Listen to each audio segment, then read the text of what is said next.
Rain fell in lazy sheets over the windshield, blurring the yellow glow of the roadside diner's sign like a cheap watercolor left out in the weather. Franklin Dalton cut the ignition and sat still for a moment, listening to the ticking of the engine as it cooled. The diner looked tired, older than it should have been, its paint faded, its windows fogged with grease and time. A flickering neon "open" sign buzzed in one corner of the window, doing its best to stay convincing that he reached for his ball cap, tugged it down low, and stepped out into the rain. The front door gave a reluctant creak as he entered. The air was thick with the smell of burnt fryer oil and stale coffee, and somewhere deeper in the kitchen, something sizzled, too loudly and too long to be anything good. A pair of teenagers in a booth near the door glanced up from their phones just long enough to judge him uninteresting. Frank gave a half-smile to no one in particular and made his way to a booth at the far end. The fake leather seat hissed beneath him as he slid in. It was colder than he expected. Everything about this place had taken a turn he hadn't seen coming. He had built this diner. Not with his own two hands, no, but with money, vision, and more nostalgia than was probably healthy. Frankie's Flame Grill was supposed to be a slice of classic Americana, chrome accents, jukebox tunes, big greasy burgers, and milkshakes so thick they bent the spoon. But 6 months after launch, the dream had started cracking at the edges. He'd ignored the first few bad reviews. Every new business gets them. Then came the refund demands. The complaints to corporate. And, worst of all, a string of anonymous Glassdoor reviews from employees that painted a picture of a workplace bordering on toxic. So here he was. In jeans that didn't fit quite right, a hoodie he hadn't worn in years, and a hat that was doing its best to hide his well-known face. Undercover. Unnoticed. Or so he hoped. A waitress approached, her ponytail pulled so tight it looked painful. Her smile was the sort that said she'd been told to smile, not that she meant it. Evening. Just you? Yeah, Frank replied. Just me. She handed him a menu, laminated, edges curling, and set down a sweating glass of water. Kitchen's backed up. But I'll get your order in fast as I can. He nodded. No rush. She paused for a second too long. Then leaned slightly closer, as if about to say something more. Instead, she slipped a folded napkin onto the table alongside the menu and walked away, calling out to a table behind him about missing ketchup. Frank blinked. The napkin sat there like a dare. He glanced around. The diner was busy but not packed. No one seemed to be watching him. He unfolded the napkin slowly, fingers suddenly unsure. There were 6 words, written in neat block letters with a black ballpoint pen. If you're the owner, please help. He read it twice. His eyes followed the waitress as she disappeared behind the swinging kitchen door. Something tightened in his chest. Maybe it was guilt. Maybe it was something closer to fury. He hadn't expected a warm welcome, but this? A note of desperation, passed like contraband. He looked at the menu but didn't see any of the words. Eventually, the waitress returned. You ready? Yeah. I'll take the sirloin. Medium rare. She scribbled on her pad. Comes with fries. That's fine. She hesitated again. You want steak sauce? He raised an eyebrow. Do I look like someone who uses steak sauce? That pulled the corner of her mouth up in a real smile. Just for a moment. Then she walked off. Frank leaned back, watching. A busboy dropped a glass, and the sound of shattering startled a baby in a nearby booth. A manager, bald, broad, and red-faced, emerged from the kitchen like a storm cloud and barked at the poor kid until he turned red. The customers were watching now.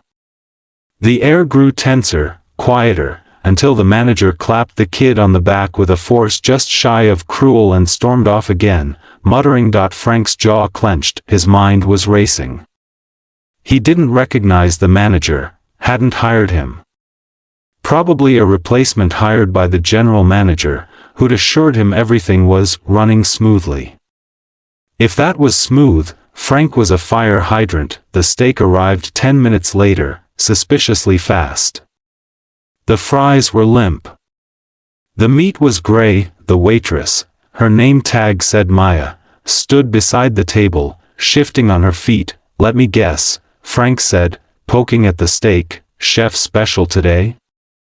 Her eyes flicked toward the kitchen. "Look, I can't talk much. Cameras don't cover the booths, but he watches from the back sometimes. He thinks you're a health inspector or corporate." Frank leaned in slightly. She hesitated again. "Terry.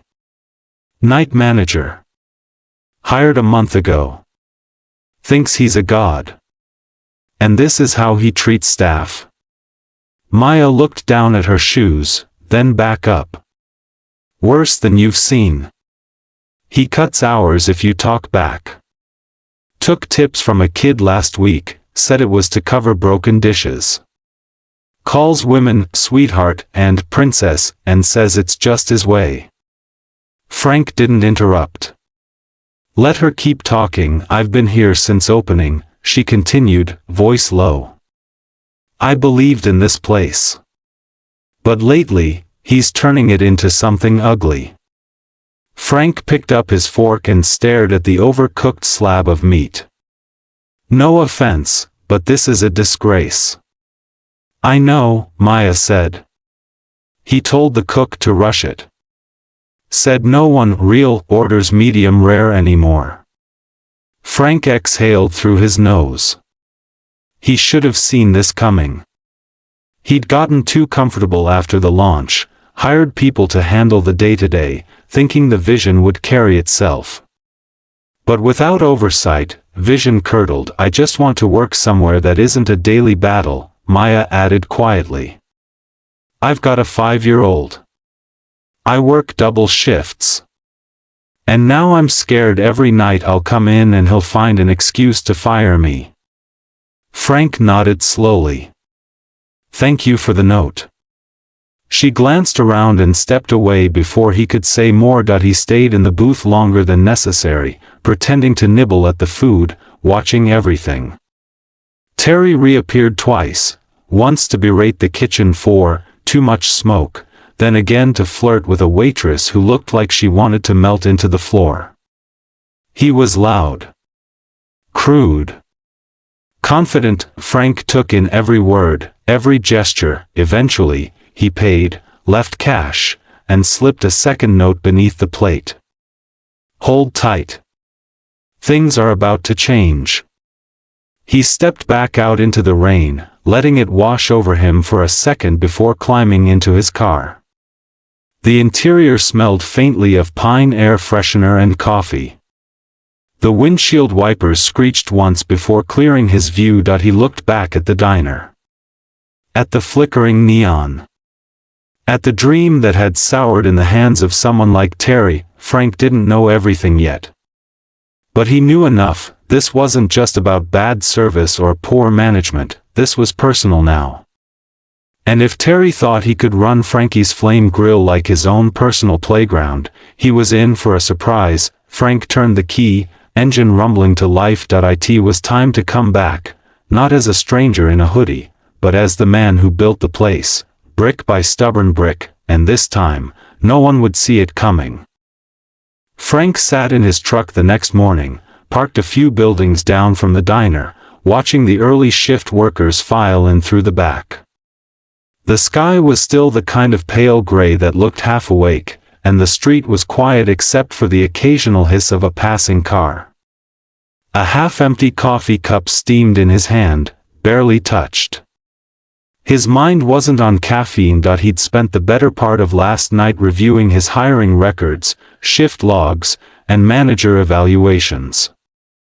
Somewhere in the stack of files and emails was the paper trail that had led to Terry Bilson. One glowing recommendation from a mutual acquaintance, someone Frank trusted, or thought he did. A sharp interview. A clean resume. Terry had said all the right things. Promised discipline, leadership, consistency.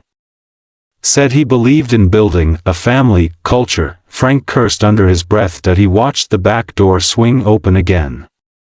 A large man in cargo shorts and a faded tank top stepped out, holding a cigarette like it owed him money. Even from this distance, Frank recognized the posture, the kind of lazy confidence that came from thinking no one could touch you. Terry Bilson leaned against the wall, glanced at his phone, and exhaled smoke like he was king of the block. Frank started the engine, drove off without being noticed that he returned an hour later, walking through the front door in a clean button-down and a smile that said, "Mystery Diner," instead of "Undercover Owner." The breakfast crowd was thinning. He was counting on not being recognized from last night.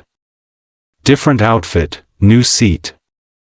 This time, he took the counter. The cook, a surly-looking man with a greasy beard, wiped his hands on his apron and gave him a bored look. "Seat yourself." Frank did. Maya wasn't working the morning shift. A younger girl, maybe 19, shuffled over with a notepad. She looked nervous. Her name tag read Lexi. "Hi, welcome." "Coffee?" "Please," Frank said. "Black." She poured the coffee, the carafe rattling slightly in her grip. "You okay?" he asked gently. She gave a tight smile. "Just a rough start. Short-staffed." Frank glanced at the kitchen.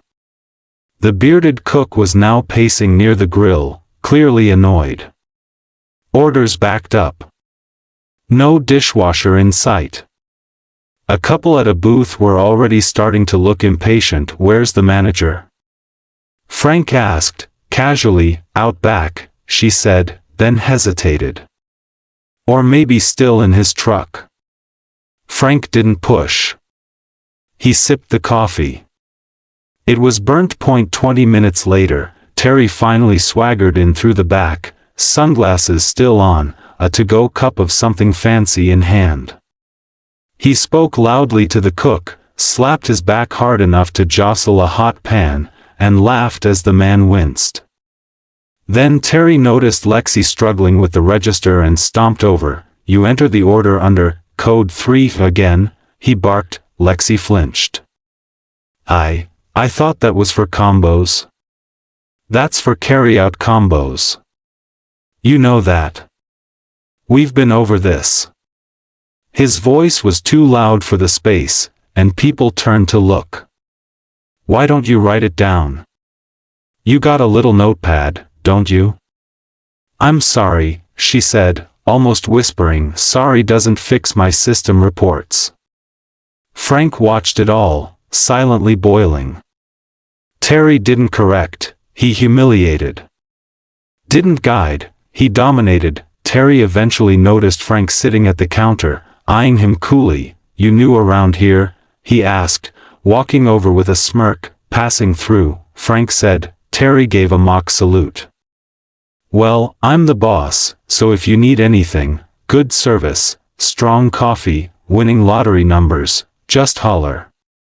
Frank smiled faintly. "I'll keep that in mind." Terry snapped his fingers at Lexi, who just delivered a plate to another table. "You bring this gentleman a menu yet?" "She did," Frank said.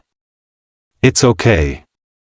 "Good girl," Terry said over his shoulder. Lexi's shoulders stiffened, but she said nothing. As Terry walked away, Frank turned the cup slowly in his hands.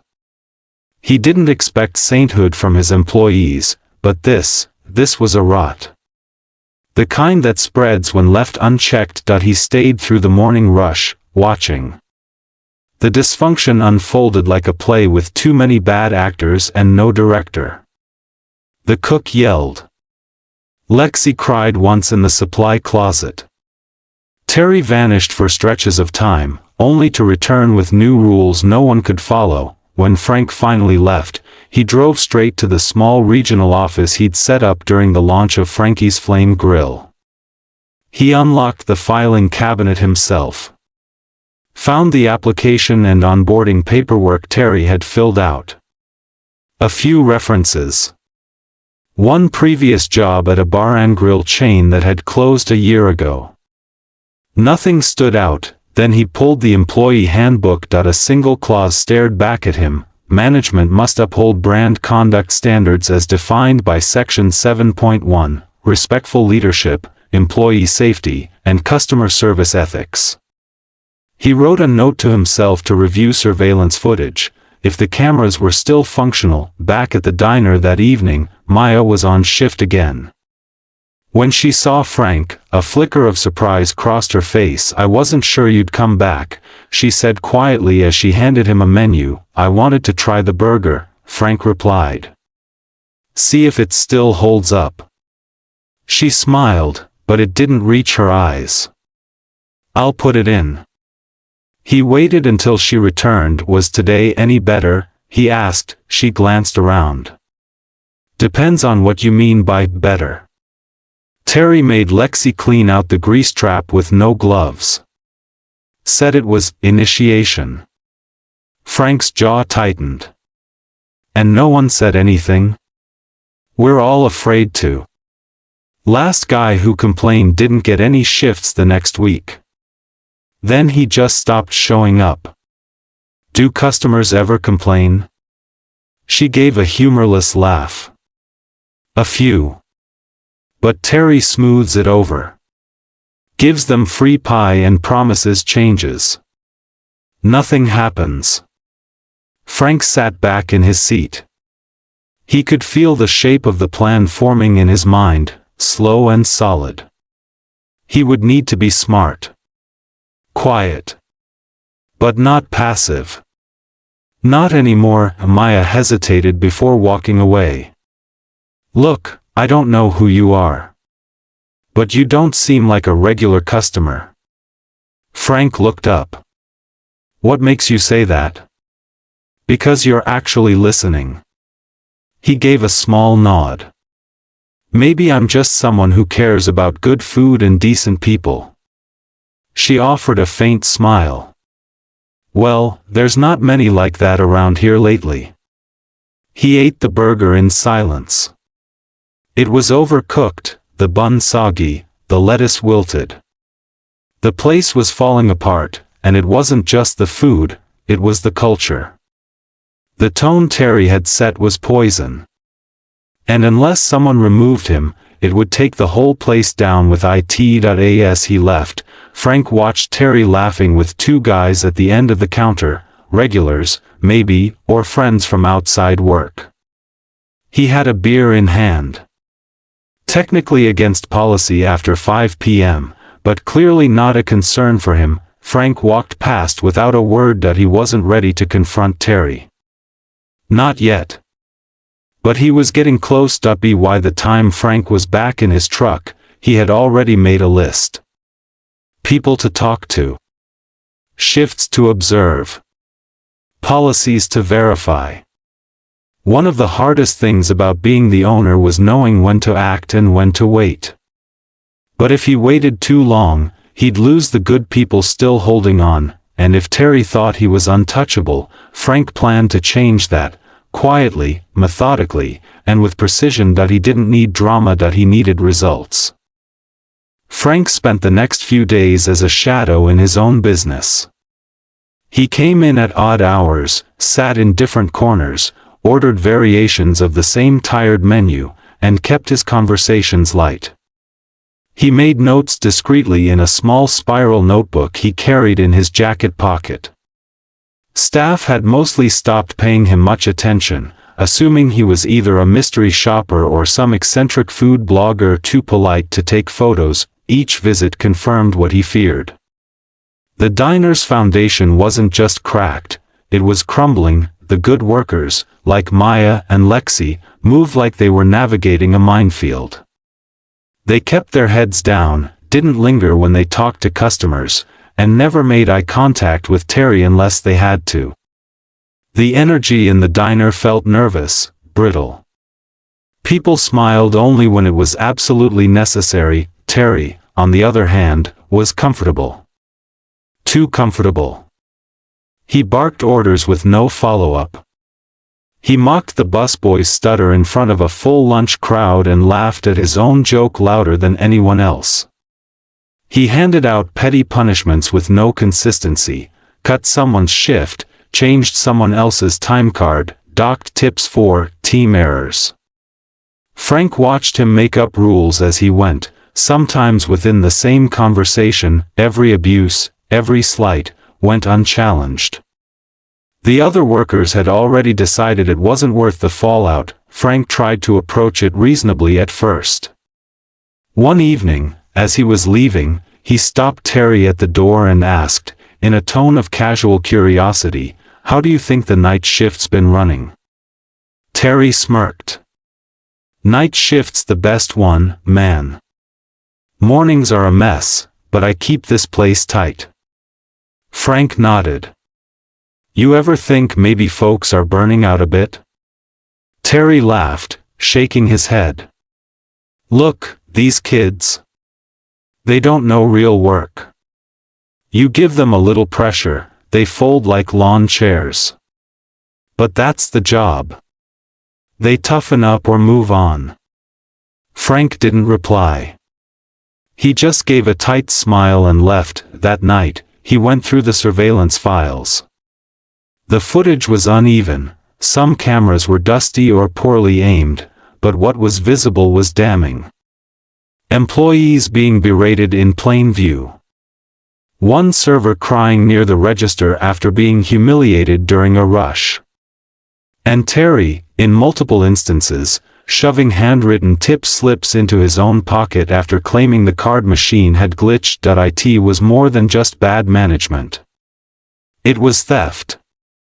Manipulation. A slow destruction of the work culture Frank had tried to build. Still, he needed more. He reached out to someone he trusted, his niece, Jessie. She was 19, whip-smart, and had helped him with marketing when he first opened the diner. A college freshman now, she still picked up shifts here and there during school breaks. She knew the business. And more importantly, she knew how to blend in. When he pitched the idea, Jessie didn't hesitate. "You want me to go undercover as a trainee? I need someone they don't recognize. You're just green enough to make it believable." Jessie grinned. "Let me guess, you want me to work a few shifts, act clueless, and tell you what people say when they think no one's watching?"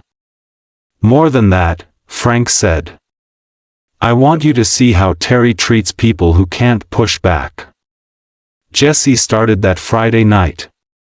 She wore worn sneakers, no makeup, and kept her voice softer than usual. Terry barely glanced at her when she walked in and filled out the hiring paperwork. Frank had cleared it with corporate under a false name, using an old account reserved for emergency temp hires. The first shift confirmed everything. Jessie sent Frank a summary in a text, blunt and clean. "He calls me, babe.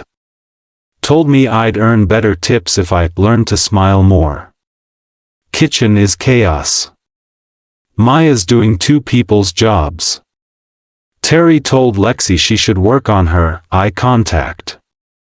I'm pretty sure that's not what he meant." Frank's jaw clenched when he read it. Jessie was young, but she wasn't naive. Her willingness to keep going meant the world to him, but it also deepened his sense of urgency. By the end of the second shift, Jessie had collected enough to paint a clear picture. She wasn't taking videos. She didn't need to. Her notes alone were specific and credible. Frank backed them up with time-stamped footage from the security system. And for the first time, he noticed a pattern. Terry always scheduled himself during the busiest hours, not to help, but to assert control. He'd swoop in, bark, flirt, threaten, then disappear. Frank considered confronting him again. But direct confrontation would only give Terry time to spin a story, stir up confusion, maybe even rally support from loyal workers or threaten others into silence that he needed to remove the doubt. To be undeniable. So he started pulling payroll reports. The math didn't add up. Servers who should have received full tips showed earnings that were just shy every week. Always just enough to escape suspicion, but over time, it was theft in slow motion. A skim operation hiding in plain sight. Then came the moment that pushed things over the edge. Lexi didn't show up one morning. When Maya asked where she was, Terry announced in front of a half-full diner, "She's not cut out for this. I told her to think about a job she can handle. Maybe babysitting." It was unnecessary. Cruel. And final. Maya pulled Frank aside in the parking lot that evening. Her eyes were tired, voice low. "She was crying when she left yesterday," she said. Said she felt like garbage. Said he made her feel like everything she did was wrong. And now she's not even answering texts. Frank nodded. "Thank you for telling me." He stood there for a long time after she left, watching the light flicker inside the diner. The hum of the old sign overhead buzzed like a warning. That night, Frank prepared for what came next.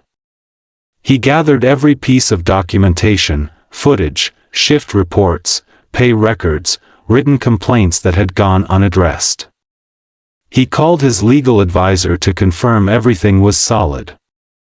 Then he drafted a short notice to corporate HR, outlining the formal reasons for Terry's dismissal. Still, he didn't feel triumphant. Not yet that he thought of Lexi. Of Maya working double shifts to care for her son. Of the cook who kept his head down and the busboy who had stopped making eye contact with anyone. This wasn't just about firing a bad manager. It was about restoring something that should have never been lost. Frank sat at his desk well past midnight, finalizing every detail. There'd be no yelling match, no emotional confrontation. He wasn't after drama. He was after accountability. He knew how people like Terry operated. They thought charm could get them out of anything. They thought bluster was a shield. They believed no one had the guts to stand up and say, "Enough." So Frank planned his moment carefully, and this time, Terry wouldn't see it coming. Frank arrived 15 minutes before the dinner rush. He walked in wearing a simple black polo with the diner's embroidered logo on the chest, the one only the higher-ups ever wore. The old-timers noticed first. A couple sitting near the door exchanged glances, then looked back at their menu, whispering. The energy shifted, just slightly, as if the air knew what was coming. Maya was behind the counter, pouring a coffee for a trucker who looked half asleep. She looked up, paused mid-motion, then offered a small nod, eyes widening just enough to say it's time. Jessie was in the far corner, polishing salt shakers, her face unreadable but calm. Frank didn't make a scene. He didn't raise his voice or ask for attention. He just walked through the main floor and into the back with purpose. The kitchen staff froze. The fry cook straightened instinctively. No one said a word.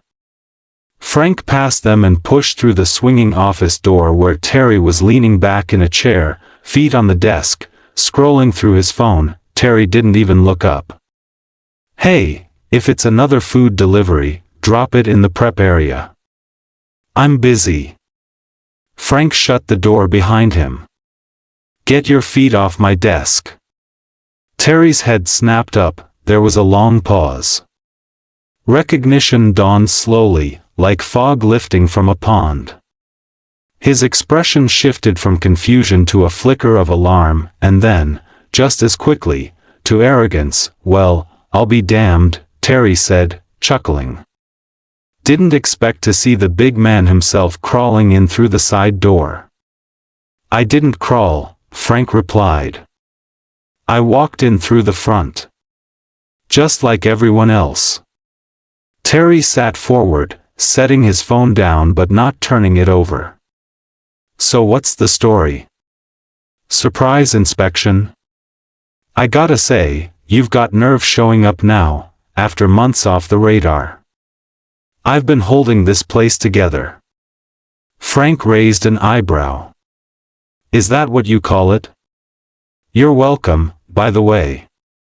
Terry leaned back again. I've been busting my ass. No support from corporate, short staff, customers who don't tip, this job's a war zone. But I kept it running. You want numbers? I got numbers. Frank didn't move. I'm not here for your numbers. Terry blinked. Then what are you here for? Frank stepped forward, slowly, and placed a file folder on the desk. Inside were copies of shift reports, tip discrepancies, written staff complaints, and annotated footage timestamps. Everything catalogued. Every pattern established. I'm here, Frank said evenly, because I've spent the last 3 weeks watching you turn this place into a personal kingdom. You bullied employees, stole tips, harassed staff, and poisoned a workplace I built from the ground up. Terry's face lost a touch of its color, but he recovered fast. You've got no proof of any of that. I have plenty, Frank said. Enough for termination. Enough to make things very uncomfortable for you if I chose to pursue charges. But I'm not here to humiliate you. I'm here to clean house. Terry stood up now, voice rising. You think you can just walk in here and throw me out? I run this place. You abandoned it. You checked out and left the rest of us to mop up the mess. You don't know what it's been like down here. Frank met his eyes. You're right. I didn't know. That's my mistake. But I'm fixing it now. A sharp knock came at the door. Maya poked her head in. Excuse me, she said. Frank? We're getting backed up out here. Frank turned slightly. Can you cover until I get back? She nodded. Of course. Frank turned back to Terry. Get your things. I don't want to see you on the floor again. Terry laughed, too loud, too forced. You really think this place runs without me? Who's gonna close tonight? Maya? She can barely keep her section clean. Frank didn't flinch. She's been keeping this place from falling apart while you ran it into the ground. Terry stared at him, breathing hard, lips pressed into a tight line. You don't want to make this ugly, he said. It's already ugly, Frank replied. That it took another few minutes for Terry to gather his belongings, a jacket, his keys, a notebook filled with scribbled names and notes Frank didn't care to read. As he stepped out into the main dining room, heads turned. Employees stiffened. Some customers paused their meals. Frank didn't say a word. He just followed, watching at the door. Terry turned to say something, but stopped when he saw Maya standing near the counter, arms folded, expression unreadable. She didn't say a word either. He pushed the door open and stepped out into the night. Frank exhaled. The silence didn't last long. The kitchen resumed its rhythm. Orders rang out. Plates clattered. A few servers exchanged looks, some surprised, others relieved. Jesse walked by and gave Frank a nod, then went back to clearing a booth. Frank stood near the counter and took in the room. It wasn't fixed. Not yet. But it was breathing again. He walked over to Maya. You up for taking lead for a while? He asked. She looked at him for a moment, like she was still trying to believe this was real. I can, she said slowly. If you're sure. I'm sure. She took a steady breath. then nodded. "I'll start by checking on the team." As she turned to walk away, Frank said, "And Maya?" She looked back. "Thank you for sticking it out." She smiled, just a little. "I didn't want to lose the place. Just the problem." Frank moved behind the counter, grabbed a towel, and started wiping down the bar. He wasn't above getting his hands dirty. Never had been. The rest of the evening passed in a strange calm. Not perfect, but lighter. The tension had cracked, and underneath was something worth saving. Later, after close, Frank sat at a corner booth with a fresh cup of coffee. Jessie joined him, her apron tossed over one shoulder. "So," she said, "what's next?" He leaned back, staring at the ceiling tiles. "Next, we rebuild. No shortcuts this time." She grinned. "You gonna be here every day?" "Maybe not every day. But no more disappearing." "Good," she said. "Because some of those salt shakers are still stuck." Frank laughed quietly. "We'll get them loose." Outside, the sign still buzzed faintly in the dark. The diner looked the same, but something in it had shifted. The cleanup had started, not just of grease or bad habits, but of the rot that had settled too deep for too long. Frank didn't feel triumphant. He felt responsible. As it should be. End of the story. Please like, share and subscribe the channel.